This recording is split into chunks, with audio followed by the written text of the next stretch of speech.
열심히 일하시고 주말 아침을 맞으신 여러분 수고 많이 하셨습니다. 토요일 아침 일찍 일어나시는 많은 분들, 그리고 세계 각지에서 인터넷 라디오 미니로 시선 집중을 듣고 계신 여러분들 늘 반갑습니다. 오늘 전국이 대체로 맑겠습니다. 서해상에 폭넓게 형성된 해무가 유입되면서 서해안과 일부 내륙 지방에 짙은 안개가 끼는 곳이 많겠습니다. 특별히 안전 운행에 좀 주의하셔야 되겠습니다. 오늘 오전까지 짙은 안개 끼는 곳이 있겠고, 낮 동안에 약해져서 방무 또는 연무 형태로 남아있다가 오늘 밤부터 또 짙어져서 내일 오전까지 다시 짙은 안개가 끼는 곳이 있겠습니다. 낮 최고 기온은 14도에서 21도의 분포로 어제하고 비슷하거나 조금 높겠습니다. 현재 기온은 서울이 7.2, 부산 10도, 광주 3.8, 대전 4.1도, 춘천 2.3도를 가리키고 있습니다. 뉴욕 증시를 보면 모두 조금씩 내려갔네요. 다우존스가 0.24% 떨어져서 12,380.05, 그리고 나스닥은 0.56%가 하락해서 2,780.42를 기록했습니다. 예산안 협상이 풀리지 않아서 미국 연방정부 폐쇄 가능성이 높아진 데다가 달러화 약세로 국제유가도 크게 오르면서 하락세로 마감했다는 소식입니다. 미 연방정부는 과거에 한 차례 폐쇄됐던 적도 있었죠. 그 기억이 또 다시 나네요. 자, 캠페인 잠시 나가겠습니다.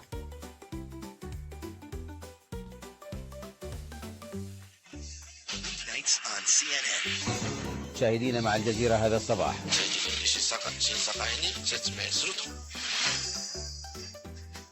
예, 지금까지 들어온 해외 뉴스 프레시안의 황준호 기자와 함께 알아보겠습니다. 나와 계시죠? 예, 안녕하십니까? 예.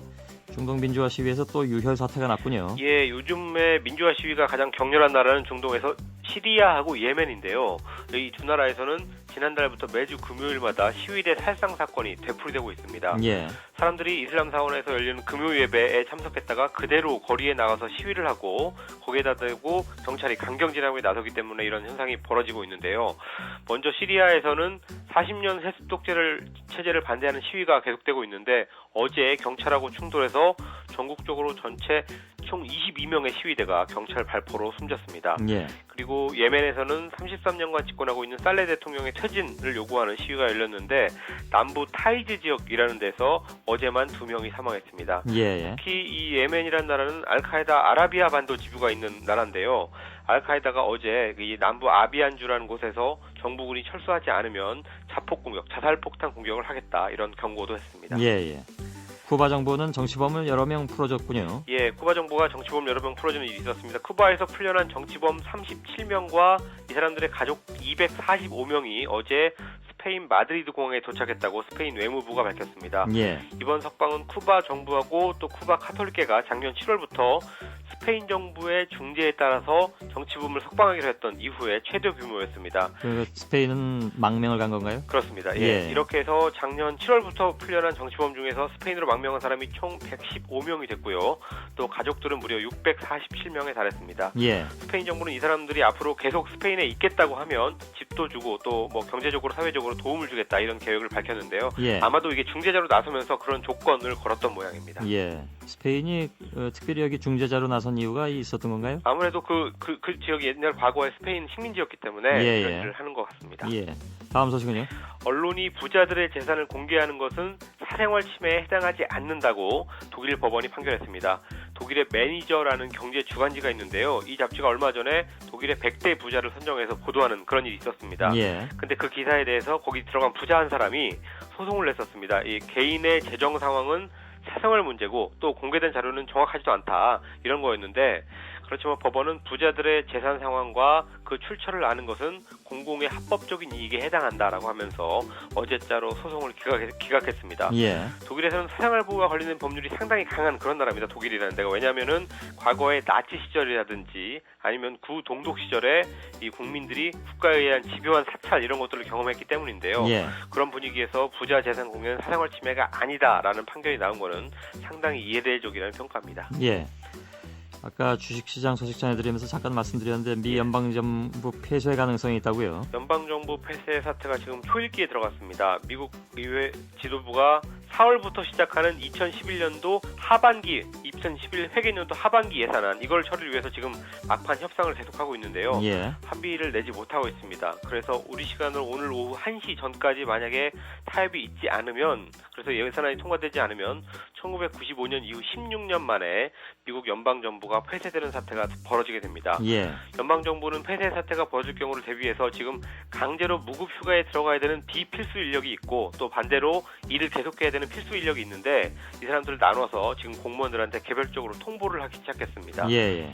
공화당은 예산안에 추가 지출 항목이라는 게 있는데, 여기에서는 400억 달러를 삭감하고, 반대로 이 보수 성향의 초선 의원들이 제시하고 있는 몇 가지 의제를 예산안에 넣어야 된다, 이런 입장인데요. 예. 민주당이 거기에 반대하면서 지금 줄다리기가 계속되고 있습니다. 예. 하원의회가 여소야되기 때문에 이런 현상이 벌어지는 건데, 1995년에 실제로 정부 폐쇄가 있었을 때는 클린턴 대통령의 재선에 이게 크게 영향을 끼쳤기 때문에 내년에 대선이 또 있기 때문에 이번에는 공화당이 막판에 좀 생각을 고쳐먹지 않겠냐, 이런 관측도 있습니다. 예. 그때 뭐 너무 발목 잡는다 그래가지고 그렇습니다. 예. 클린턴이 굉장히 유리했던 그런 오히려 상황이 됐죠. 동정표가 많이 가가지고요. 예. 영국 핵잠수함에서는 총격 사건이 있었고요. 예, 영국 해군의 최신 핵잠수함 S2라는 게 있는데, 여기서 총격 사건이 발생해서 승조원 1명이 숨지고 1명은 생명이 위독한 상태라고 BBC가 보도했습니다. 예. 이 잠수함은 지난 6일부터 영국 남부 해안의 사우스햄프턴에 정박 중이었는데요. 군 당국은 현장에서 다른 승조원 1명을 체포해서 경찰에 넘겼습니다. 아마도 이 사람이 다른 2명을 총으로 쏜 걸로 보인다고 BBC가 전했는데요. 예. 경찰은 이번 사건이 테러하고는 아무런 관련이 없다, 이렇게 확인했습니다. 예. 수고하셨습니다. 예, 감사합니다. 예. 프레시안의 황준호 기자였습니다.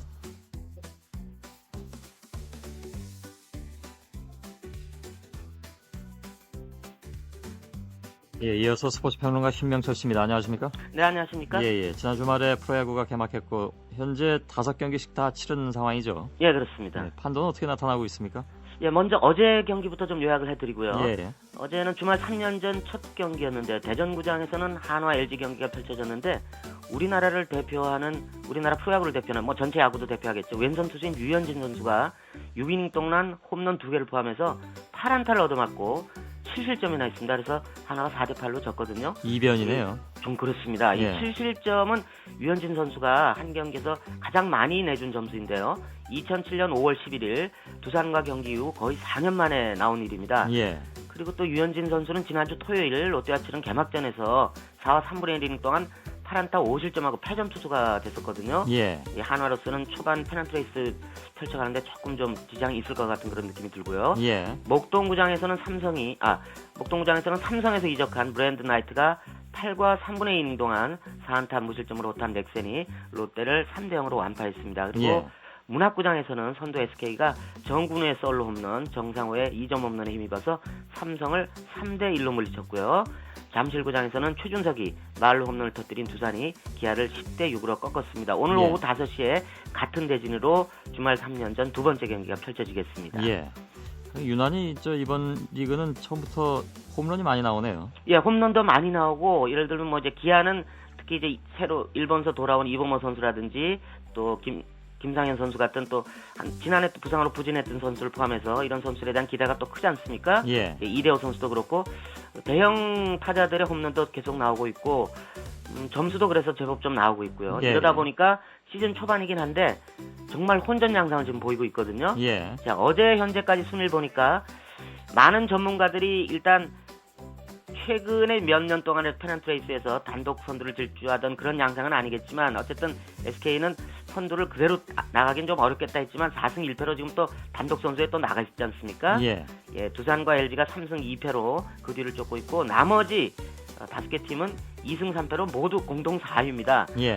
시즌 초반이긴 하지만 제가 이런 순위표 본 기억이 없거든요. 예. 어쨌든 그동안 이번 시즌 뚜껑이 열리기 전에 거의 모든 전문가들이 예상했던 2약으로 꼽았던 넥센과 하나도 이렇게 초반이긴 하지만 선전을 하고 있거든요. 예.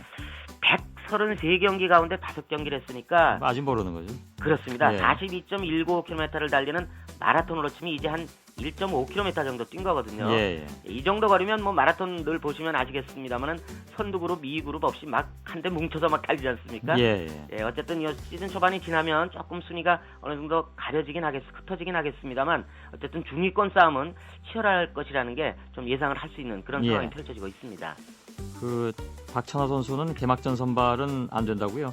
네, 그렇게 됐습니다. 예. 일본 스포츠 전문지 스포츠 니폰에 따르면 오릭스의 박찬호가 다음 주 금요일 라쿠텐과 치르는 원정 3연전 첫 경기에 선발로 나설 것이라고 이렇게 알려지고 있는데요.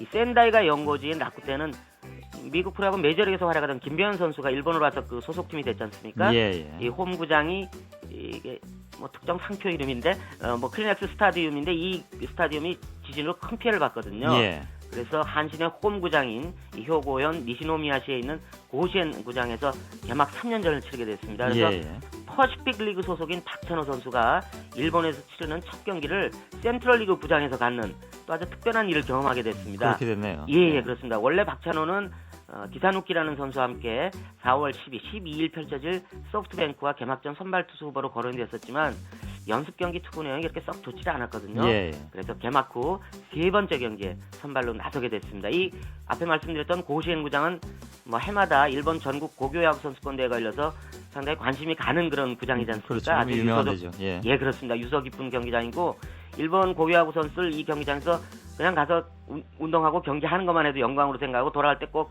흙 한 줌씩 파가지고 간다고 그러지 않습니까? 예. 국내 야구팬에게도 잘 알려져 있는 구장이지만 박찬호 선수에게는 좀 상당히 많이 낯선 그런 구장이 될 것 같습니다. 일본 고교야구는 아직도 인기가 있나요? 네, 그렇습니다. 뭐 봄철 연맹전 이미 끝났고요. 봄철 예. 선수권 대회 끝났고요. 오는 7, 8월이면 또 여름철 선수권 대회가 열리는데 이때는 이제 한신 타이거즈가 이 고시엔 구장이 홈인데도 불구하고 상당히 오랜 기간 원정에 나가면서 또 이 경기장을 비워주지 않습니까? 예. 여전히 많은 고교, 거의 4,000개가 넘는 많은 일본 고교야구 팀이 예. 지역 예선을 거쳐서 본선에는 49개 팀밖에 올라오질 못합니다. 예. 우리는 뭐 프로야구 뜨자마자 고교야구는 그냥 가버려서 네, 지금 그 1980년 우리나라 프로야구 출범할 당시에 우리나라 고교야구 팀 수가 전국적으로 한 62개 정도가 됐었는데 예. 오히려 프로야구가 출범한 이후에 고교야구 팀 수가 줄어서 올해의 경우 문제 고교야구 주말리그제로 전환을 했습니다만은 52개 팀밖에 출전을 하지 않고 또 특정 팀들은 불과 10명의 선수로 출전하는 예. 그런 상황이 지금 되고 있습니다. 예. 수고하셨습니다. 네, 고맙습니다. 예, 스포츠평론가 신명철 씨였습니다. 여러분은 지금 성신여대 손석희 교수가 진행하는 시선 집중을 듣고 계십니다.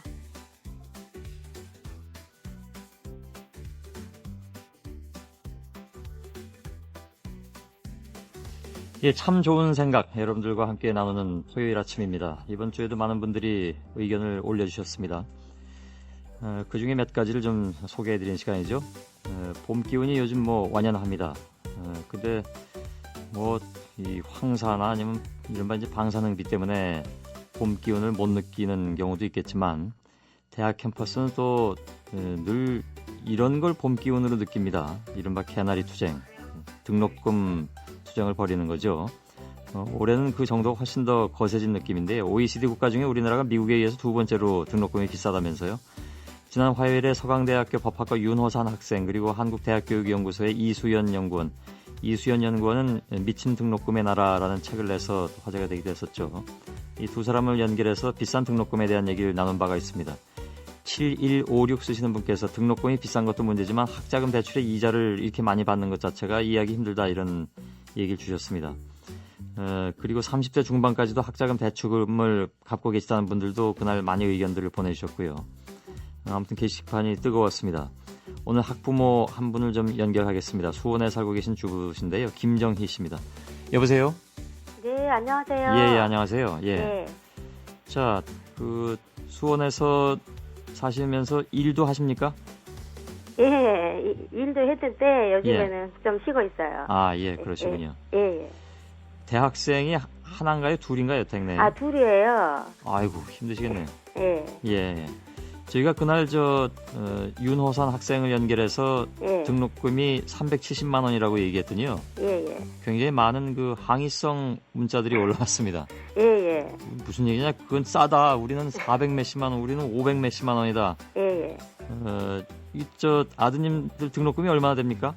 예, 저희 집에 이번에 작은 애는 입학했는데요. 예. 공대라서 550만 5천 원이었어요. 아이고, 예. 예. 공대니까 좀 비싼 것도 있고 예. 또 입학할 땐 또 예, 좀 더 내잖아요, 그죠? 예. 예. 그래서 550만 5천 원. 예. 그러면 큰 아드님은요? 예, 큰애도 한 500 정도 돼요. 이 큰 아드님도 공대인가요? 아니 큰애는 공대는 아닌데 사립대라서 예. 좀 그 실습 계열에 있어요. 아, 그렇군요. 그래가 실습비 같은 게 있어가지고 예. 550만 원. 그 이댁은 뭐 순수 등록금만 1,000만 원 시대를 이미 훨씬 넘겼네요. 예예. 예. 그 어떻게 다 이렇게 부담을 하십니까? 아 그래서 저희가 다 대출을 받았거든요. 예. 그래서 이제 저희 집에는 이제 큰애는 군대를 가요. 예, 예. 그래서 이제 그거 큰애는 이제 사학계에서 2천만 원이고 작은애는 500만 원 합쳐서 2,500만 원이거든요. 아, 여태까지 빌린 친 돈이? 예, 대출금만. 예, 학자금 예. 대출금만요. 그렇죠, 예. 그래서 그것뿐만이 아니고 기숙사비나 식비, 생활비 뭐 소스에 들어가는 게 너무 많아요. 그러게요. 예. 군대 가는 게 고맙겠네요, 오히려. 예. 엄마들끼리는 가끔 우스갯소리로 애들이 예. 전화하면 깜짝깜짝 놀래요. 전화로 연락 없다가 저 사람 전화해가 돈 달라는 전화라고요. 이 웃을 문제가 아닌데 참 예. 걱정입니다. 많은 예. 분들이 다 똑같은 고민들을 하고 계실 것 같습니다. 예. 그 사실 이렇게 등록금에 매달려서 지금 저 전화 주신 김정희 씨 댁에서는 다 이게 나중에 이제 빚으로 남지 않습니까? 예. 예, 그래서 참 뭐랄까요, 그 안쓰럽기도 하겠습니다. 이게 아드님들이 사회에 나중에 진출하게 되면 진출하자마자 채무자가 되는 거잖아요. 예. 애들이 빚쟁이가 돼버렸잖아요. 그러게요. 예. 김정희 씨의 노후 준비는 뭐 거의 못 하실 상황이시겠네요. 그래요. 애들한테 제대로 해주지 못하면서 노후 준비 걱정은 제게는 너무 뻔뻔한 생각이 들거든요. 예. 그때 애들한테 너무 미안하고 그 큰애는 저기 학자금 대출 상환이 10년 거치로 돼 있는데 예. 작은 애 같은 경우에는 학자금 대출법이 바뀌어가지고 예. 취업 후에 바로 소득만 있으면 상환이라고 이번에 바뀌었대요. 아, 예, 예. 네, 그것도 조금 걱정이죠. 그러면 첫 봉급부터 모두 그 다 받지 못한다는 얘기가 되는군요. 예. 그리고 이제 뭐 중간에 잠깐 유학해갖고 뭐 취업해도 갚아야 된다. 예, 예. 그런 식으로 그 학자금 그 대출 하신데도 그렇게 약간 이야기한 것도 같아요. 예. 예. 아드님들도 뭐 예를 들면 아르바이트를 좀 한다든가 해가지고 어떻게든 조금씩 이렇게 도움을 주려고 노력은 하죠. 근데 이제 또 이것저것 보통 다른 애들도 그러는데 방학 때 같은 데는 가능한데 예. 중간에는 또 그거 하다 보면은 장학금 받으려고 하다 보니까 또 학점이 낮다 보면은 예. 또 낮잖아요. 그래서 그렇죠. 중간에 하기는 조금 힘들어요. 예. 애들이. 그 장학금은 좀 받아오던가요? 그러니까 노력은 많이 하죠. 그래서 고3 때보다 작은 애가 너무 열심히 하니까 예. 제가 옆에서 너무 안쓰러워요. 그냥 고맙기도 예. 하고. 이게 제가 너무 그 질문 안 드려도 될 걸 계속 드리고 있는 듯한 느낌이 듭니다. 당국에 바라는 점이 있으시다면 어떤 걸까요? 물론 등록금을 낮추길 바라실 테고 또 어떤 얘기를 하실 수 있을까요? 그래서 입학할 때 보면 학교에 꼭 대학교 그 건물이 기업처럼 해가지고 예. 학교 안에 그 비싸게 파는 그 상업적 건물이 많이 들어있더라고요. 그렇죠. 예. 예. 예, 그래서 또 게다가 그 대학들이 그 많은 등록금 걷어다가 적립금 쌓아두고 또 예. 도시 투자 손실했다 그러고 땅 건물 투자하고 너무 이익에 집착하지 않았으면 해요. 예. 예. 그리고 지난번에 TV에 보니까 미국 그 하버드 대학도 등록금은 높은데 예. 여러 장학 혜택이 많아가지고 애들이 편하게 공부하더라고요. 예. 그래서 우리 대학들도 많은 장학 제도가 있어가지고 예. 애들이 뭐 돈이나 알바 대출금 걱정 없이 예. 공부에만 매진할 수 있도록 해주십사는 알겠습니다. 부탁입니다. 예. 장학금을 줘도 또 찔끔찔끔 조금씩 주는 경우도 많이 있더라고요. 또 한 명만 주니까. 그러게요. 예. 수고하셨습니다. 예, 감사합니다. 예, 고맙습니다. 수원에 사시는 김정희 씨의 의견이었습니다. 이외에도 기름값이 역시 요즘은 뜨거운 화두인데 저희가 이 문제로 지난번에 그 윤원철 한양대 경제금융학부 교수를 연결한 바 있습니다. 이번에 석유 가격 태스크포스에 참여했던 분이죠. 그때 의견을 들었고 또 이튿날에는 김창섭 경원대 에너지 IT학과 교수를 연결해서 가격 인하를 한다고는 하는데 현장에 왜 적용되지 않느냐 이런 문제에 대해서 얘기 나눈 바 있습니다. 8451 하나 쓰신 분께서 가격을 올릴 때는 재빨리 올리면서 내릴 때는 무슨 준비가 그렇게 많이 필요하냐 이런 의견을 주셨습니다. 9309 5107 쓰시는 분께서도 기름값 인하를 소비자들이 피부로 느끼기가 어렵다 이런 말씀을 주셨고요. 동의할 수밖에 없는 그런 상황이죠. 어떻게 이렇게 올릴 때는 재빨리 올리고 내릴 때는 준비 기간이 2주가 필요하다는 등 이렇게 얘기가 나오는지 올릴 때는 오랜 동안 다 이렇게 준비하고 올리나 보죠. 그 이외에도 뭐 많은 일들이 이번 주에 있었습니다. 1분 발언으로 넘어가겠습니다.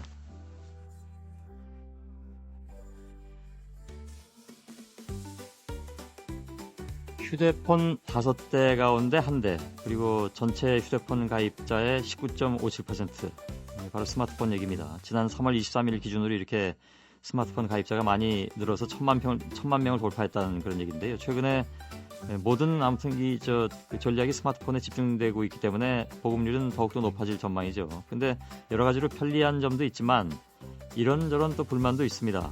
청취자 한 분께서 스마트폰을 사용하면서 느끼는 불편함들을 1분 발언에 담아서 보내오셨습니다. 서울 용산에 살고 계신 김세관 씨입니다. 안녕하세요. 저는 용산에 사는 청취자 김세관입니다. 인터넷 검색도 하고 시선 집중도 듣고 저에게는 이제 스마트폰이 삶의 일부가 되었답니다.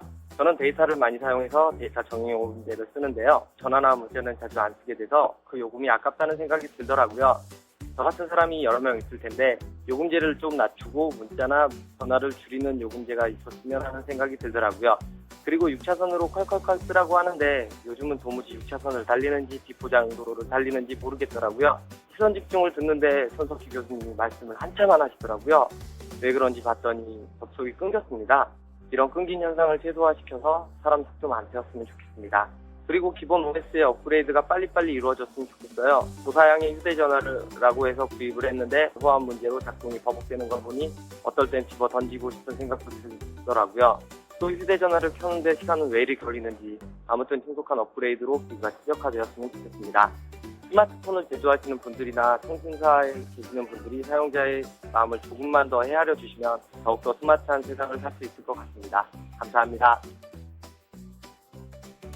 예, 용산에 사시는 김세관 씨, 집어던지진 마십시오. 비싼 건데. 이런 문제가 있었군요. 그러니까 요즘 미니가 자꾸 끊긴다 이런 말씀들도 많이 주시는데 이런 그 원인이 다 있는 거군요. 저희 IMBC 쪽에만 매일 저희가 어떻게 좀 잘해보라고 맨날 얘기하고 있는데 주소를 잘못 찾은 부분이 있는 것 같습니다. 1분 발언이었습니다. 여러분들의 의견 저희 홈페이지에서 늘 받고 있습니다. 여러분들의 참 좋은 생각이었습니다.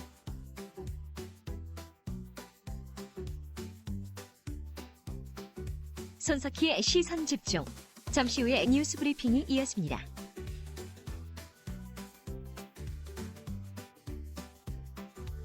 예, 요즘 그 탤런트 이시영 씨가 복싱을 한다고 해서 화제잖아요. 이 여성들 사이에 그래서 복싱이 열풍이라고 하네요. 이른바 이시영 신드롬이란 말까지 나왔다고 하는데 박윤경 리포터가 서울시 동작구 사당동에 있는 복싱 체육관을 찾아가 봤습니다.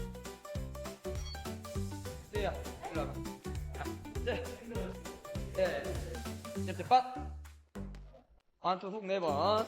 하나, 둘, 셋, 넷. 완투. 하나, 피하고. 쉬는 시간이야. 힘들어. 5번 하자. 저는 다이어트를 위해서 7번. 저는 샌드백 처음 때린단 말이에요. 많이 하면은 1시간에 1000칼로리 정도 빠진다고 그러더라고요. 진짜 보통 헬스 하는 거에 한 몇십 배는? 야, 근데 상대방이 돼가지고 넘어가겠나? 상대방 샌드 마사지 완전히 이거? 샌드백 웃겠다 속으로. 여자라서요. 샌드백 때릴 땐 여자를 버리라고. 저는 지금 이제 6개월 다니고 있는 중이거든요. 그때 살도 조금 많이 빠진 것 같아요. 운동량이 너무 많아가지고 엄청 3kg쯤 뺐어요. 네. 와, 좋겠다. 열심히 운동하세요. 앞으로 자주 뵐게요. 네, 씻고 가세요.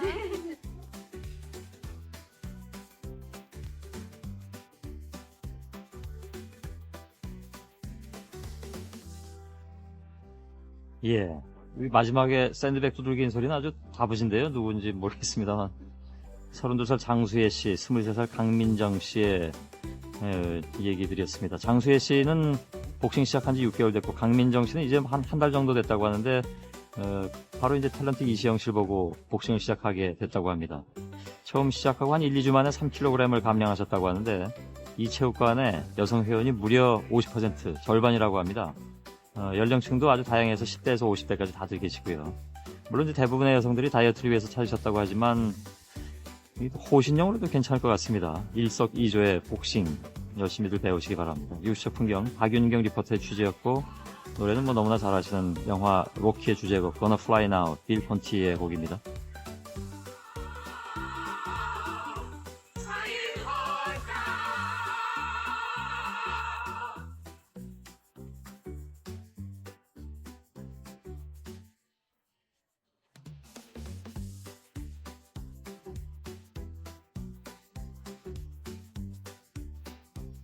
여러분께서는 지금 출근길 시사정보 프로그램 손석희의 시선집중을 듣고 계십니다. 예, 토요일 아침에 뉴스를 요약해 주시는, 요즘은 뭐 이렇게 부르더군요. 요약녀. 아, 그런가요? 예, 요약해 주시죠. 네. 예. 우려한 대로 지난 7일 전국에 내린 비에서 방사선 요오드가 검출됐습니다. 한국원자력안전기술연구원이 밝혔는데요. 남부 지역 일부에서는 세슘도 함께 검출됐다고 합니다. 예. 하지만 그 양이 인체에 거의 영향이 없는 수준이었고요. 그런데 김무성 한나라당 대표가 국민들의 원전 불안감에 대해서 방사능 불안감을 조성하는 불순 세력이 있다고 주장해서 논란이 일고 있습니다. 예. 김 원내대표는 어제 원내총회에서 오늘 아침 관련 부처 전문가들을 다 불러서 원전 방사능 대응 문제를 점검했지만 전혀 문제가 없다는 것이었다라면서 사회 불안을 조성하고 국가를 전복시킬 생각을 가지고 행동하는 이 불순 세력에 대해 당당히 맞서 제압해야 된다라고 주문을 했습니다. 예. 그러면서 광우병 파동을 일으켰던 참여연대 등 95개 단체에서 초등학교 휴교하라고 하고 또 좌파 교육감이 지역에 따라서 휴교령을 내리는 웃지 못할 일이 벌어졌다라고 했는데요. 예. 결국 참여연대와 김상곤 경기교육감 등을 겨냥한 것이죠. 예. 여기에 대해서 야당 원내대표가 근거 없는 색깔론을 펴고 나왔다며 반발을 했고요. 네티즌 사이에서도 국민들이 원전 재앙을 보고 불안감을 갖는 건 당연한 거 아니냐. 여기에 대해서 여당 원내대표가 정부의 대책을 촉구하지는 못할 망정 색깔론을 펴서 단속하라고 주장하는 건 어불성설이다. 이렇게 비판하고 있습니다. 예. 일이 이렇게 번질 줄은 예상을 못했네요. 네, 그렇습니다. 예. 전혀 이상한 방향으로 좀 나가고 있죠. 그러게요. 북한의 대남기구인 조선아시아태평양 평화위원회가 현대그룹의 금강산 관광사업 독점권의 효력을 취소한다고 밝혔습니다. 아태평화의 대변인은 어제 발표한 담화에서 이제 더는 금강산 관광이 재개될 가망도 없다라며 우리는 현대 측과 맺은 금강산 관광에 관한 합의서에서 현대 측에 준 독점권에 관한 조항의 효력을 취소한다라고 밝혔습니다. 예. 아태평화의 측은 이런 내용이 담긴 문건을 금강산 사무소를 통해서 전달하려고 했는데 현대 측이 이걸 접수하지 않았다고 알려졌거든요. 예. 아무래도 이런 조치는 이제 중국인 관광객의 금강산 관광을 염두에 둔 조치로 보이는데 중국 여행사들이 지금 지난해 5월 북한 단체 관광을 시작했다고 합니다. 예. 현대아산 측은 당혹스럽다. 최대한 빨리 구체적 내용을 확인해 보겠다. 이렇게 얘기를 했습니다. 예. 이게 이렇게 끝난다는 건 좀 허망해 보이기도 하네요. 굉장히 노력을 했고 우여곡절이 많았지 않습니까? 투자한 돈도 많이 있는데. 네네. 다음 소식은요? 민주당과 국민참여당 그리고 민주노동당 진보신당 등 야4당과 시민단체들이 경남 김해을 국회의원 보궐선거 야권 후보 단일화를 위해서 10일과 11일 한 차례 여론조사를 하고요. 12일 단일 후보를 발표하기로 했습니다. 그러니까 아마도 주말 중에 여론조사가 이루어질 걸로 보이는데요. 예. 여론조사 경선에는 민주당 곽진업, 참여당 이봉수, 민노당 김근태 후보가 참여를 하고 질문은 누가 더 야권 단일 후보로 적합한가를 묻는 방식으로 진행될 예정입니다. 예. 오는 12일 국회에서 최준경 본회의가 열립니다. 그러니까 여야가 최준경 지식경제부 장관을 불러서 긴급 현안 질의를 벌이기로 한 건데요. 예. 지난 2월 임시국회에 이어서 어제 열린 경제분야 재정부 질문에도 국제회의 참석을 이유로 불참을 한 탓입니다. 국회가 장관 한 명을 상대로 긴급 현안 질의를 하는 건 극히 이례적인데요. 예. 민주당은 최 장관 문제로 급히 의원총회까지 열었습니다. 박기춘 원내수석 부대표는 여러 가지 현안이 많으니까 장관이 해외 방문을 연기할 필요가 있지 않느냐라고 했지만 추국했다라면서 긴급 현안 질의를 제안하게 된 배경을 설명을 했고요. 한나라당도 여기에 동의를 했습니다. 김무성 원내대표는 최 전 장관이 인사청문회 때부터 문제점을 노출했다라면서 국회를 경시하는 태도에 대해 정부의 따끔한 질책을 할 수밖에 없다라고 덧붙였습니다. 예. 최 장관은 6일에 출국을 했는데 10일 귀국할 예정입니다. 예. 올 들어 4명의 학생이 목숨을 끊으면서 카이스트 서남표 총장의 리더십이 위기에 처했는데요. 서 총장이 지난 7일 이 학생들의 잇단 자살 원인으로 지목되어 징벌적 등록금제를 전격 폐지키로 하는 등 사퇴 수습책을 발표했지만 여진이 계속되고 있습니다. 예. 그간의 서 총장의 개혁 드라이브에 대한 학내 구성원들의 반발이 크기 때문인데 어제 오후에 진행된 총장과의 대화에서도 학생들은 이 서 총장이 경쟁에 돈을 결부시킨 것은 잘못이며 개혁 실패를 인정해야 된다라고 경고를 했습니다. 예. 밖에서도 논란이 일고 있는데요. 조국 서울대 법학전문대학원 교수는 어제 자신의 트위터에 이 학생을 공부기계로 만들려고 수업료로 위협하며 비극을 낳게 한 장본인은 도의적 책임을 지고 물러나야 된다라고 밝혔고요. 예. 진보신당은 이 사람 목숨을 앗아가는 중대한 인권 침해에 대한 조치가 필요하다면서 국가인권위원회에 진정서를 제출했습니다. 예.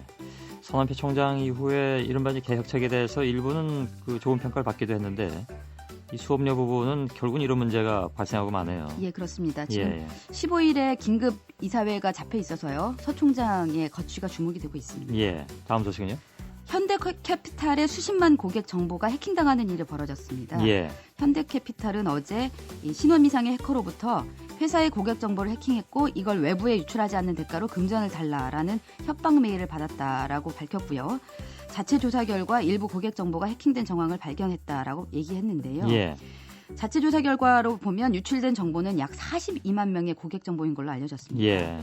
현대캐피탈 전체 고객은 200만 정도에 이른다고 하거든요. 예. 일단 현대캐피탈은 포털이나 대형 사이트에 고객 정보가 제시되지 않도록 그 협조를 요청을 했고요.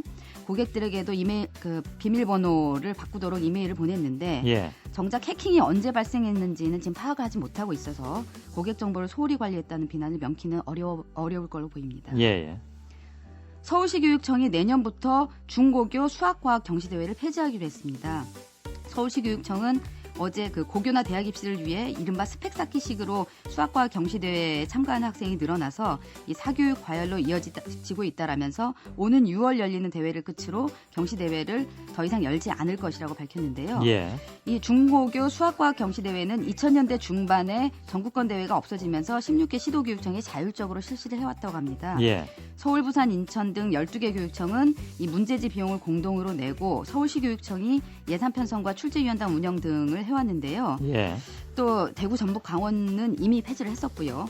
그리고 경기교육청은 자발적으로 문제를 개발해서 시행했었는데 어쨌든 서울시 교육청이 6월을 마지막으로 이걸 폐지하기로 함에 따라서 다른 교육청들도 영향을 받을 걸로 보입니다. 예.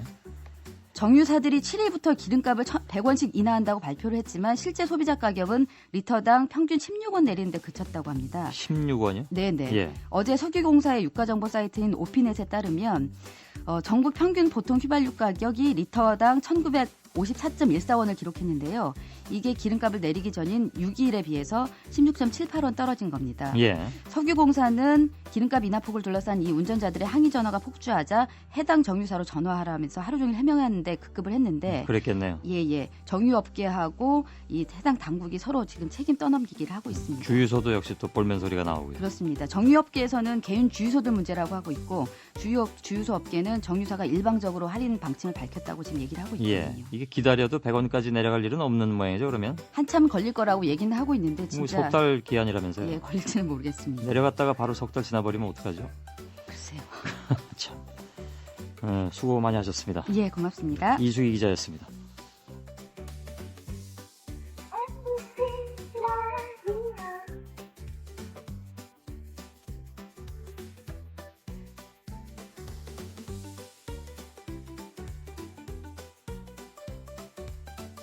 토요일에 만난 사람.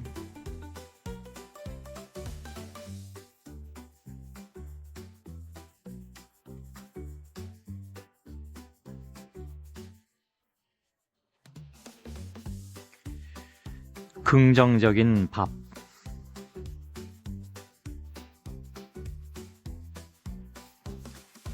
시 한 편에 3만 원이면 너무 박하다 싶다가도 쌀이 2마리인데 생각하면 금방 마음이 따뜻한 밥이 되네.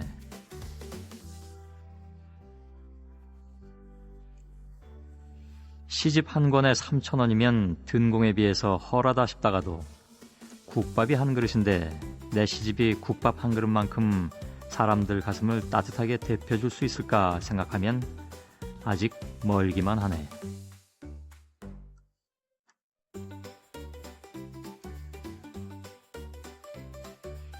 시집이 한 권 팔리면 내게 300원이 돌아온다.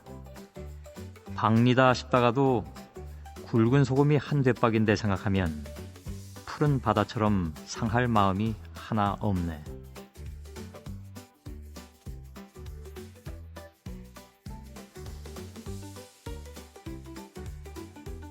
예, 한민복 시인의 시 긍정적인 밥 제가 낭송해드렸습니다.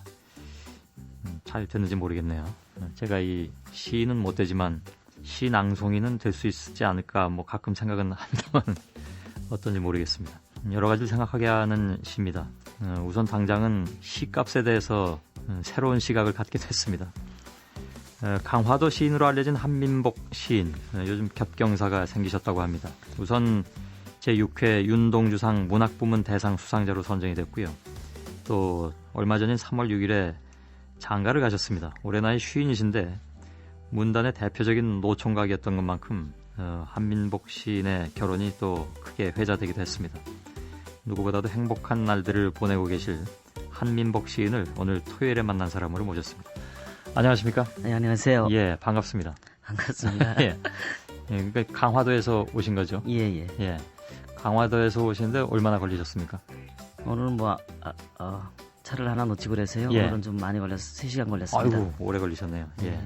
잠깐 제가 양력을 좀 소개해 드립니다. 우선 그 전에 제가 낭송해 드리는 건 괜찮았습니까? 예, 너무 멋지게 낭송하신 것 같습니다. 고맙습니다. 찔러서 인사받깁니다. 올해 시인이 되셨습니다. 1962년 충북 중원군 노은면에서 나셨고요. 수도 전기공업고등학교를 졸업하시고 월성 원자력발전소에서 4년 동안 근무하셨네요. 요즘 원자력발전소에 대한 관심이 어느 때보다도 높은 때라서 눈에 띄는 이력이시기도 합니다. 1988년에 세계문학에서 성선설 등을 발표하시면서 등단을 하셨고 다음 해인 89년에 서울예술대학교 문예창작과를 졸업하셨습니다.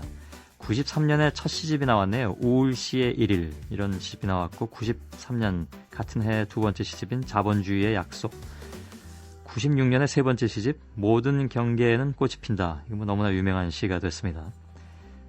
그리고 오랜만에 2005년에 네 번째 시집을 발간하셨는데 말랑말랑한 힘 이런 제목으로 시집을 내셨습니다. 총 4권의 시집을 내신 중견 시인이시고 젊은 예술가상 또 김수영 문학상도 2005년에 수상하신 바가 있습니다.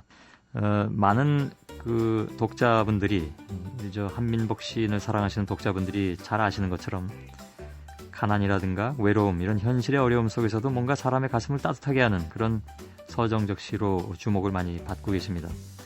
96년에 월세방을 구해서 강화 동막해변으로 들어가셨습니다. 아직도 동막해변에 사시나요? 동막해변에는 한 13년 정도 살고요. 예. 한 2년 반 정도 전에 전등사 쪽으로 나왔습니다. 예. 조금 더 복잡한 데로 나오신 셈이네요. 예, 그 해안 쪽은 이제 그 강화되면서요. 펜션이라는 것들이 들어서서 살 곳이 없어져 갖고요. 펜션이 많이 들어서고 그쪽이 더 번잡스러워졌군요. 그렇죠. 예. 변들이가 더 복잡해졌습니다. 예. 월세방을 구해서 들어가셨다고 제가 소개를 해드렸는데 그러면 2년 반 전에 옮긴 집을 좀 마련하신 겁니까? 예, 2년 반 전에 다시 그 사골세방으로 했었는데요. 예. 한 1년 전에 이제 전세방을 구했습니다. 예. 월세에서 전세로 네. 한 등급 올라가신 건가요? 예. 특히 이제 강화도에 사시니까 바다나 갯벌 이런 그 생명력 넘치는 자연을 소재로 해서 뭐랄까요, 문명의 상처에 찌든 많은 사람들의 가슴을 따뜻하게 해주시는 그런 작품을 많이 발표하셨습니다. 강화도 시인이라는 별칭을 듣고 계시다고 제가 아까 잠깐 소개해드렸고요. 그러면서 제가 두 가지의 겹경사를 소개해드렸습니다. 그러면서 정말 행복하게 사시는 분이라고 소개해드렸는데 첫 번째 질문은 공식적인 질문은 이렇게 드리겠습니다. 정말 행복하십니까? 정말 행복한 건지는 잘 모르겠습니다. 예, 그냥 가볍게 드린 질문이었는데 너무 철학적으로 받아들이시는 것 같습니다. 그래도 사는 맛이 나실 것 같습니다. 요즘은 그 사는 맛이 단순히 기쁜 것 그런 것이 아니고 예. 어떻게 사는 데 있어서 어떤 여러 가지 맛이라고 생각한다면 예. 아무래도 결혼을 하니까 그럼요. 또 다양해진 것 같은 분명 같습니다. 예. 그 한민복 시인의 결혼을 문단에서는 문단의 쾌거라고들 하더군요. 워낙 이제 노총각이셨으니까 예. 아마 문단의 여머니였던 것 같습니다. 그만큼 가능성이 없어서 그런 얘기를 하는 것 같습니다. 어떻게 만나셨습니까? 우리 사모님과는? 제가 그 김포시에서요 시창작 교실을 했었는데 예. 거기 수업을 들으러 왔었습니다. 제자셨군요. 네. 예. 제자셨는데 동갑내기셨다고요? 예, 동갑이고 또 고향이 같고 살아온 것들이 비슷하고 그랬었습니다. 예. 이게 처음에 이렇게 제자로 왔을 때부터 탁 통하시던가요? 뭐 그런 건 아니었고요. 예. 어떻게 같이 시간이 이렇게 지나다 보니까 공통점들이 많고 그래서 예. 또 그리고 혼자 오래 산 사람들끼리 그래서요. 예. 얘기가 좀 잘 되는 것 같았어요. 그랬군요. 다른 제자들도 많이 있었을 텐데 많이들 지원을 해주던가요? 그런 분들이 많이 계셨습니다. 예. 주위에서요. 그런 분위기를 자꾸 만들어간 그런 분. 두 분이 어찌 보면 어울린다고들 주변에서 생각을 했으니까 그랬겠죠. 그런 것들이 좀 있었던 것 같습니다. 예. 좀 쑥스러우십니까? 그렇죠. 그 결혼식은 좀 늦게 올리셨다고 들었습니다. 아무래도 이제 늦장가를 드시다 보니까 좀 쑥스러운 점도 있어서 그러셨는지 식을 안 올리셨다고 들었는데 뒤늦게 올리셨다고요? 예. 결혼식 올리기 한 6개월 전에요. 그냥 그 신고를 하고요. 예. 혼인 신고를 하고 그냥 살날했었는데 장모님 되시는 분이 이제 90이 되셨는데요. 아이고 예. 그래서 막내딸이다 나서요. 예. 결혼하시는 걸 보고 싶다 그래서 하게 됐습니다. 예. 그럼 이제 결혼 후에도 계속 강화도에 사시는 것이고 앞으로도 계속 강화도는 떠나지 않으실 생각이시겠죠? 예, 뭐 마땅히 갈 데도 없고요. 예. 또 강화도에 이제 정이 들고 또 강화도 사람들이 그쪽에 살 수 있도록 이렇게 도와주기도 합니다. 그래서 예. 요새는 무슨 강화도에 사니까 삼장사를 해보라 그래서 그 장사를 하면서 인삼이요? 네. 예. 그래서 거기서 살고 있습니다. 이제 생업은 그걸 하시는 거군요. 네네. 그 강화도 인삼이 워낙 좀 유명하지 않습니까? 세계적이죠. 그렇죠. 예. 네. 강화도는 애초에 왜 어떤 계기로 들어가시게 됐습니까? 강화도는 한번 무슨 출판사 일을 할 때 하고 있을 때인데요. 예. 거기 누가 이제 소설 하나 쓰고 발문을 써달라 그래서 만이산에 올라가면서 자기가 그 소설을 쓰기로 결심했다 그래서 그 만이산에 올라가서 본 강화도의 풍경이 너무 마음에 들고 그래서 예. 그쪽에 한번 가 살아보고 싶었는데 어떻게 우연한 게 거기를 들어가 살게 되었습니다. 예. 그러니까 태어나신 고향과는 또 다른 제2의 고향이 이제 강화도나 마찬가지인 것 같습니다. 요즘 이제 삶을 다루신다고 하셨는데 그 동네 사람들이 한민복 시인을 어민 후계자라고 부른다는 얘기도 들었습니다. 그건 좀 가장되고요. 예. 그것은 어느 글에서 좀 가장되게 쓴 것 같고요. 저는 그 고기 담는 친구들을 한 10년 따라서요. 예. 배를 10년 따라서 쫓아다니긴 했었습니다. 예. 그래서 이제 저는 저 고기를 직접 잡는 것은 아니고요. 잡는 것을 보고 또 옆에서 그물 정도 붙잡아주고 이런 예. 정도였어서 후계자니 이런 얘기를 들으면 고기 잡는 친구들이 들으면 좀 미안하시군요. 예, 엄청 민망스럽습니다. 그리고 어망을 붙잡아 주시는 역할을 하셨다고 하셨던가요? 예. 예. 10년씩 하셨으면 후계자 소리는 들으실 만한 것 같은데. 아닙니다. 요즘은 그러면 이제 고기잡이 배는 안 타시고요? 예. 요새는 그냥 그 동네는 놀러 가서 요새 무슨 고기가 잡히는가 그런 거 보고 예. 잡아오는 것들 좀 얻어먹고 그런 수준입니다. 예.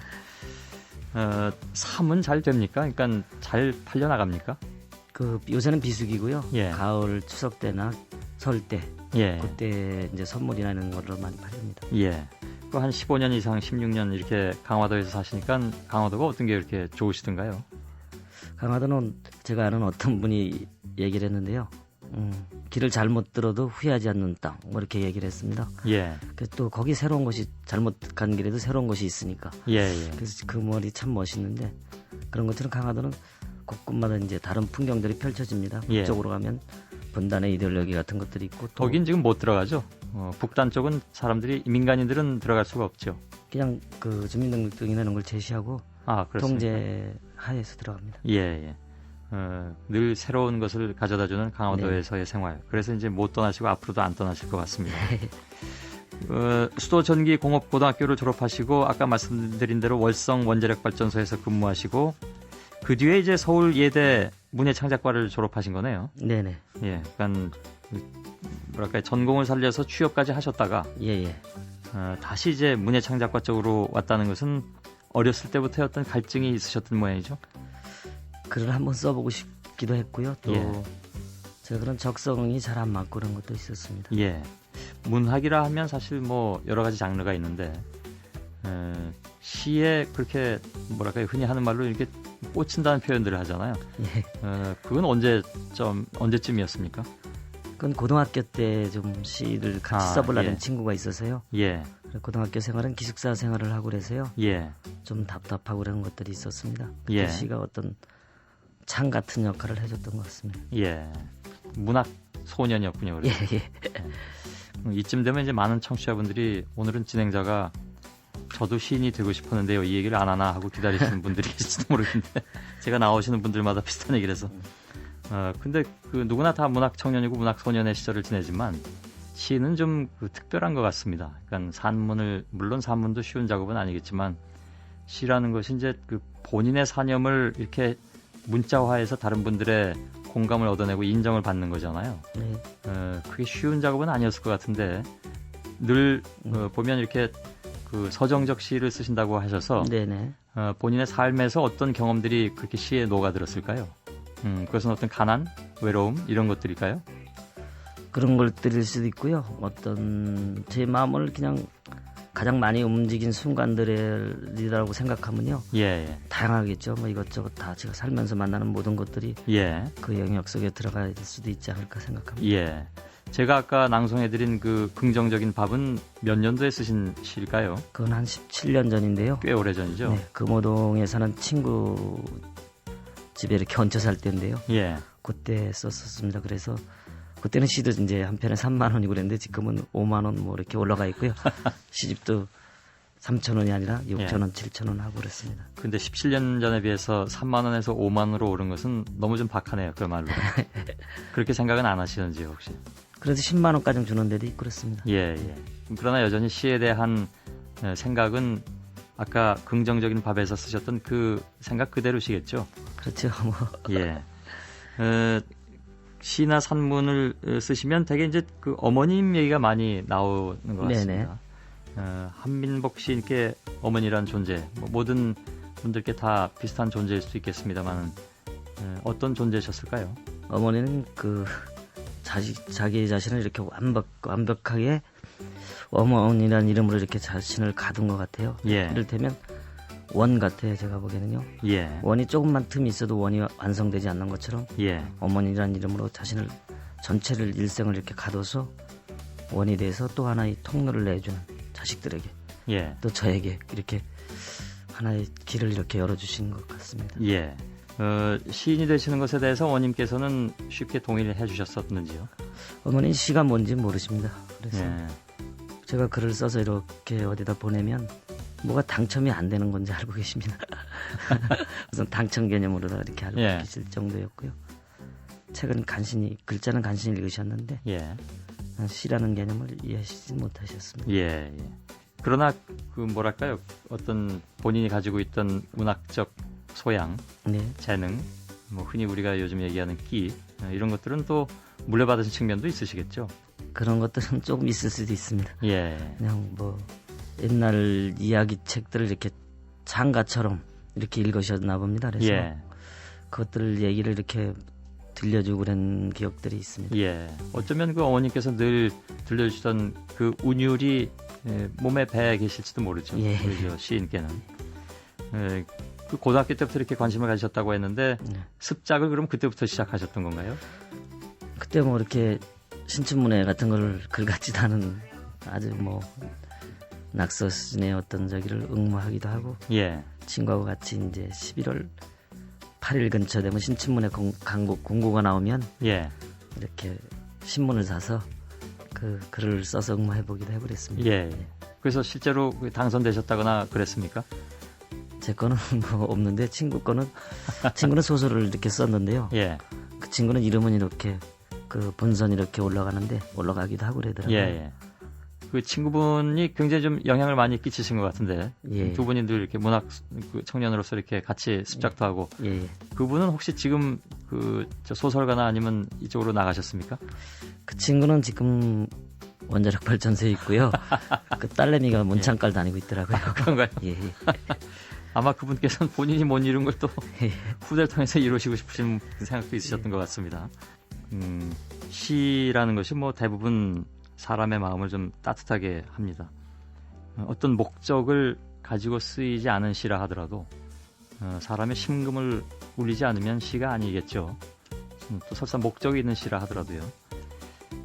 근데 그런 시가 어디로부터 이렇게 늘 샘물처럼 솟아날 수 있는 것인가? 시인들 보면 전 그게 늘 궁금했습니다. 그래서 한민복 시인께서는 그런 영감의 원천이 어디 있다고 평소에 생각을 하시는지요? 아니면 아예 못 느끼고 계신 사이에 나오는 것인지요?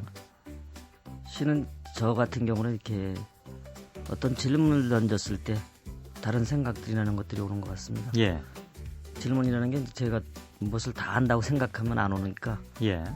제가 모르고 저를 낮춰서 이렇게 했을 때 그때 질문들이 가능한 것 같습니다. 아, 예. 그래서 어린이들이 이제 어린이들은 모두 신이라는 게 예. 어린이들은 끝없이 질문을 하기 때문에 그게 가능하지 않은가 싶습니다. 아, 잘 안 써질 때도 있을 것 같습니다. 다시 말해서 질문이 떠오르지 않을 때, 함시인의 경우에는. 예. 그럴 때도 자주 있습니까? 그럴 때가 자주 있는 게 아니라 주로 그렇습니다. 그렇습니까? 예. 하긴 시가 그렇게 쉽게 나오는 것은 아니겠죠. 네네. 그럴 때는 어떻게 하십니까? 그냥 펜을 내려놓으십니까? 예, 안 써질 때는 안 씁니다. 그리고 예. 더 그러다 보면 더 안 써 이제 뭐 계속 안 쓰면 점점 더 힘들어지거든요. 예, 예. 그래서 더 이상 여기서 머물면 안 되겠다 싶으면 의도적으로 이제 제가 이제 방법들이 있기도 있습니다. 예. 뭐냐면 어떤 표현 욕구 같은 거를 하기 위해서 표현이 잘 된 이상의 산문집을 한번 읽어보기도 하고 예. 또 나름대로 이게 교과서가 있으신 있습니다. 거군요. 예, 그런 예. 것들이 좀 있습니다.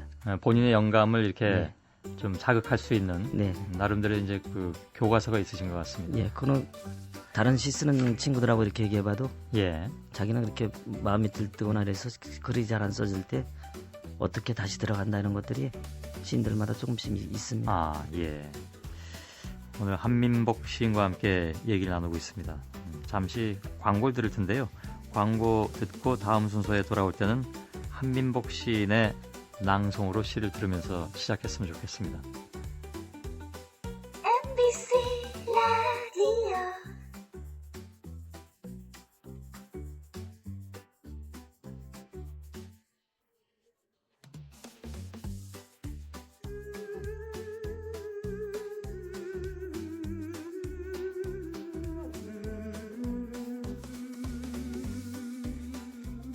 봄꽃 꽃에게로 다가가면 부드러움에 찔려 삐거나 부은 마음 금세 환해지고 선해지니 봄엔 아무 꽃임이라도 맞고 볼일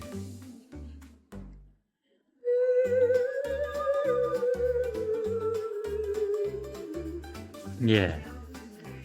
한민복 시인의 시낭송으로 시작을 했습니다. 봄꽃.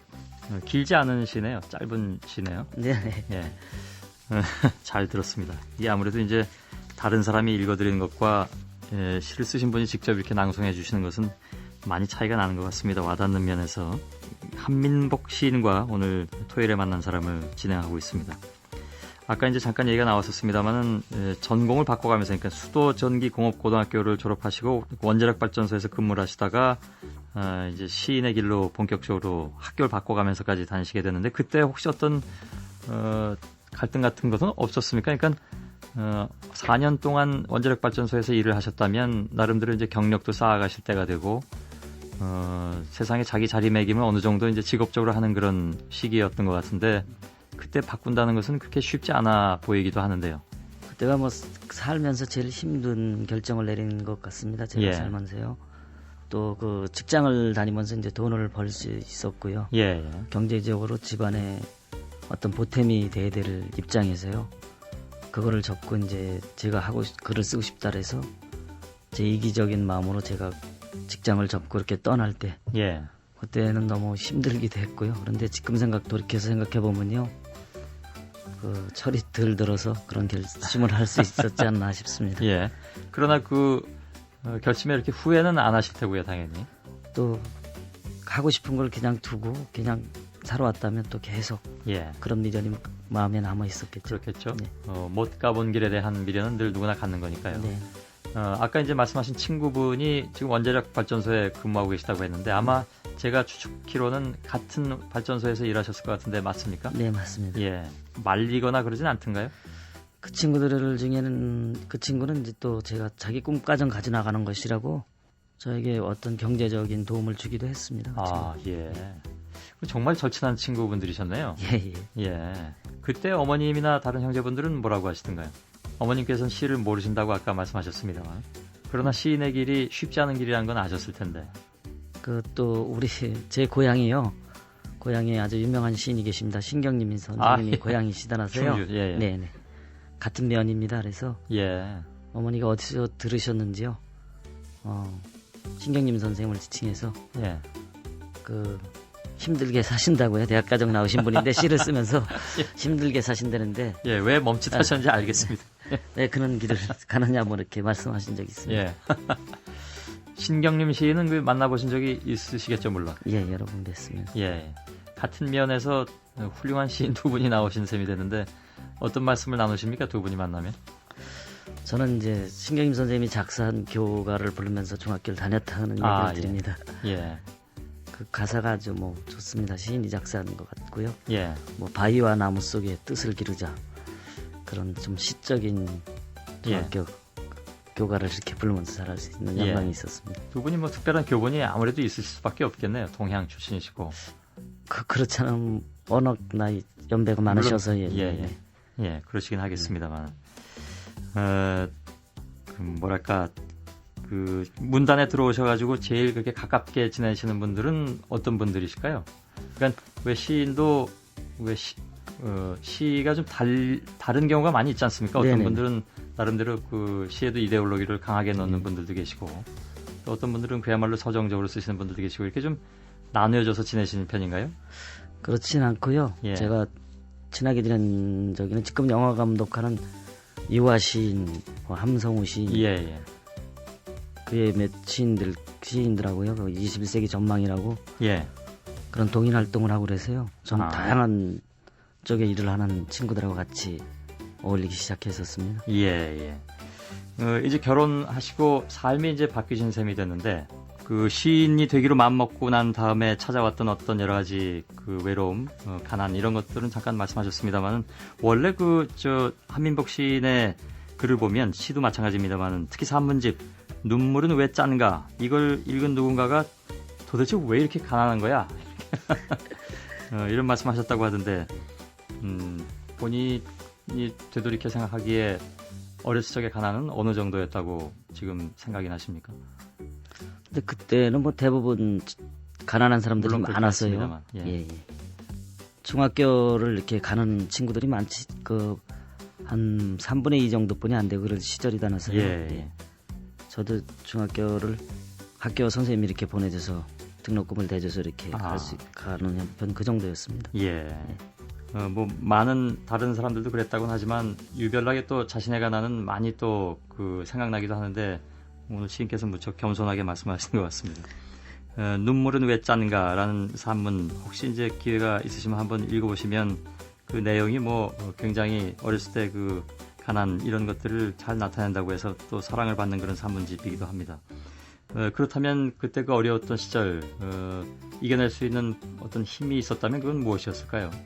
그것은 뭐 어렸을 때는 이겨낼 수 있는 힘 같은 것들은 없고요. 커면서 제가 갖지 않은 것들을 이렇게 가진 게 많이 없이 뭐 가난하게 이렇게 삶을 살 수 있었던 것은요. 뭐 처음에는 좀 경제적으로 힘들지만 제가 이것이 그렇게 괜찮습니다. 그냥 천천히 말씀해 주신데. 그냥 뭐 어떻게 생각해보면 뒤집어 생각해보면 가난하다는 것은 또 가질 게 많은 부자이기도 하니까 가질 희망들이 많은 것이니까 그런 생각들을 하고요. 살아왔던 것 같습니다. 자, 결혼도 하셨고 상도 이렇게 계속 받고 계시고, 한민복 시인께서 생각하시는 본인의 미래, 그러니까 어떤 계획을 가지고 계십니까? 저는 이제 그 강화도에서의 어떤 일들을 가지고요. 동시도 좀 쓰고 시도 쓰고 그러면서 제가 쓰는 글들이 세상 사는 사람들한테 이렇게 조금이라도 서로 생각할 수 있는 마음의 어떤 도움이 되는 시를 썼으면 하고 있습니다. 동시도 쓰시나요? 동시집을 한 권 냈습니다. 그러신가요? 제가 그건 과문해서 몰랐습니다. 그거는 서해 바다에서 있는 물고기들 가지고요. 쓴 시고요. 그래서 제가 계획은 이제 동해 바다, 남해 바다, 그쪽 세 바다에 짧게씩 살아봤습니다. 그래서 그 물고기들을 쓰고 하늘에 있는 별자리 물고기나 해서 물고기들에 대한 얘기들을 한번 전체적으로 동시로 한번 노래하고 싶은. 제가 얼핏 다른 분한테 듣기로는 그 동시를 쓰는 것이 얼핏 들으면 쉬운 것 같지만 네. 그러나 정말 어려운 작업이라고 들었습니다. 네. 한민복 시인께도 그러신 건지요? 그렇죠. 동시가 정말 쓰기도 힘들고요. 예. 또 그리고 또 너무 잘 쓴 동시들을 읽으면요. 성인인 우리 어른들이 시보다 더 감동이 이렇게 오는 것들도 굉장히 많이 있습니다. 예. 자, 오늘 그 한민복 시인과 토요일에 만난 사람을 진행했는데 제가 그 가시기 전에 한 번만 더 부탁을 좀 드리겠습니다. 낭송해 주실 시가 혹시 지금 가지고 계시다면 한 번 더 들을 기회를 주시겠습니까? 네. 예. 어떤 시로 해드릴까요? 제 세 번째 시집 제목이 되기도 한 구절이 있는 꽃이란 시입니다. 꽃. 네. 예. 모든 경계에는 꽃이 핀다로 시작하죠, 아마? 네네네. 예. 자, 잠깐만 음악을 준비해서 한민복 시인의 낭송을 듣겠습니다. 오늘 마지막 순서입니다.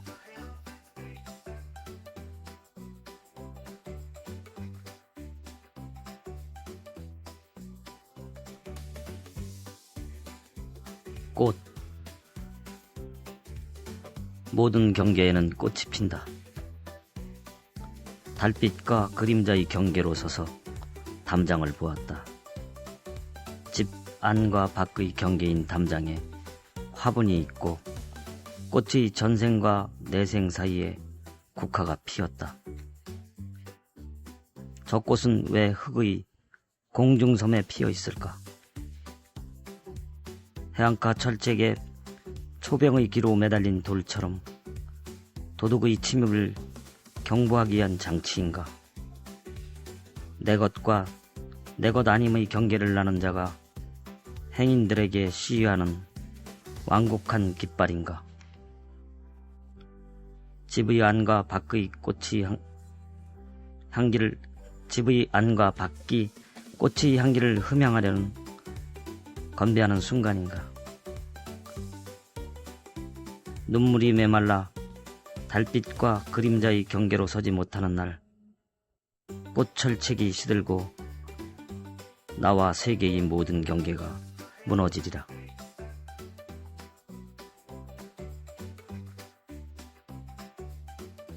예. 고맙습니다. 잘 들었습니다. 맞습니다. 예. 이게 평상시에 말씀을 많이 하시는 편은 아니시죠? 예, 말을 잘 못합니다. 시인께서 너무 또 달변이시면 그것도 신뢰가 떨어질 것 같기도 합니다. 예, 그러나 저는 아무튼 오늘 즐거운 대화였습니다. 멀리서 와주셔서 감사드리고 다시 또 강화도로 가셔야 되겠네요. 네네. 예, 늘 건강한 삶을 이어가시고 부인 대신 새롭게 이제 그 신부가 되신 분께도 축하 인사를 좀 대신 전해주십시오. 고맙습니다. 고맙습니다. 예, 오늘 나와주셔서 고맙습니다. 쓰지 않고 그녀를 껴안고 말했습니다. 잘 살아야 합니다. 응, 나도 마찬가지야. 그녀의 등은 빛 속으로 사라졌다. 나는 그녀와 과거에 조용히 작별 인사를 했습니다. 그 악몽처럼. 예전에는 사랑에 푹 빠질 거라고 생각했는데 고학년이라 너무 바빠서 그럴 수가 없었어요. 심지어 반에서 가장 게으른 아이도 똑바로 앉기 시작했습니다. 홀레. 공부, 대학 입시 카운트다운이 칠판에 걸려 있어 분위기가 더욱 숨막힌다. 쉬는 시간에 낮잠을 자고 눈을 떠보니 끝없는 문제의 바닷속에 빈 종이가 놓여 있었다. 나는 점차 장애 냄새를 잊어버렸다. 나는 매일 밤 잠들기 전에만 몰래 그의 친구들을 몇 번이나 바라본다. 그러나 그날 이후 그는 더 이상 아무것도 업데이트하지 않았습니다. 그 해에 그가 말했듯이 그는 정말로 가족의 집으로 돌아가지 않았습니다. 설날에도 그는 통 KYNGOC라는 영상을 딱 한 번만 불렀습니다. 부인은 대학원 시험 준비를 위해 프로그램에 응했다. 기숙사에서 공부했고 책상도 깔끔하고 라면 한 컵밖에 없었다. 통 KYNGOC은 그를 보고 어린 소년이 안타깝다는 생각이 들었습니다. 국수를 제일 많이 먹어야 했어요. 그는 희미한 미소만 지으며 반박하지 않고 공부를 제대로 하라고 말했다. 그는 나와 관련된 모든 것을 의도적으로 피하는 것 같습니다.